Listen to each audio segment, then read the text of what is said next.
ठीक है सर, आपने शोषण की बात की और हाल फिलहाल में बीएचयू में छात्रों द्वारा बहुत सारे ऐसे प्रदर्शन चलते रहे हैं इसी सेम पीएचडी नियमावली में और इसी सेम पीएचडी एडमिशन को लेके।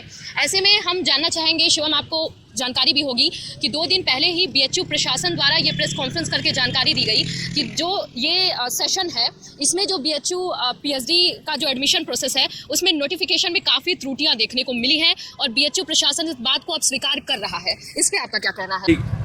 आज से 70-80 साल पहले कि ये संविधान जो हम बनाने जा रहे हैं, जो बन रहा है, ये आखिरी नहीं है, ये लकीर का फकीर नहीं है, किसमें बदलाव नहीं हो। और समय के साथ ये देखा गया कि जब जब आवश्यकता पड़ी तो संविधान में सुधार किए गए, अमेंडमेंट होते रहे हैं। अभी कांस्टीट्यूशन विश्वविद्यालय ने कुछ दिन पहले गलती अपनी स्वीकार की और उन्होंने कहा कि नियमों में त्रुटियां थी।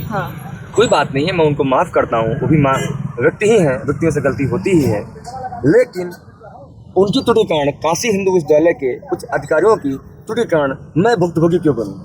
गलती आपने की है, साल मेरा बर्बाद क्यों जाए? और उस प्रेस कॉन्फ्रेंस में आपका जो मुद्दा है, क्योंकि ये वैश्विक स्तर पे अब काफ़ी उठ रहा है, सुर्खियों में काफ़ी है, लोग देख रहे हैं, और ये आप ही की माना था कि आप 9 दिन, आप अभी हमसे कह रहे हैं, हम तो 5 मिनट पहले आए हैं, इस चिलचिलाती धूप में आप 9 दिन से ऐसे बैठे हैं दिन रात। तो विश्वविद्यालय प्रशासन का यही कहना है कि उनके द्वारा भी कोई स्पष्टीकरण नहीं दिया जा रहा है, बचा जा रहा है आपके मुद्दे पर लगातार। मैडम, वो स्पष्टीकरण कैसे दे पाएंगे? आपने सबसे पहले आरक्षण की सीट को आपने जो है कि खत्म कर दिया। चूंकि मैं शेड्यूल कास्ट से आता हूँ, पिछड़े समाज से आता हूँ, दलित समाज से आता हूँ, तो आरक्षण का नियम ये कहता है कि जब कभी भी सीटों का प्रकाशन होगा उसमें कॉन्स्टिट्यूशनल रूल के हिसाब से आपको आरक्षण की सीट दी जाएगी। मान लीजिए कि अगर आरक्षण की सीट नहीं है तो उन सीटों पर खुले दाखिले होंगे, वो सीटें ओपन कहलाएंगी और उसमें मेरिट के बिहाफ पे दाखिला लिया जाएगा। तो मैडम, ये कहना चाहता हूँ मैं आपसे कि ना तो उन्होंने मेरिट के बिहाफ पे दाखिला लिया है और ना ही आरक्षण के नियम में दाखिला लिया है। उनके नियमों में त्रुटियां हैं, उनके नियमों में खामियां हैं।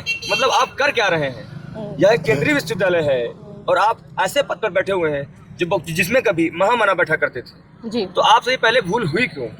और अगर हुई है तो उसको सुधारिए आप। आपके भूल के चलते जो हम जैसे पिछड़े समाज के बच्चे हैं, सामान्य समाज के बच्चे हैं, उस शिक्षा से वंचित हो रहे हैं आपकी एक छोटी सी भूल के चलते।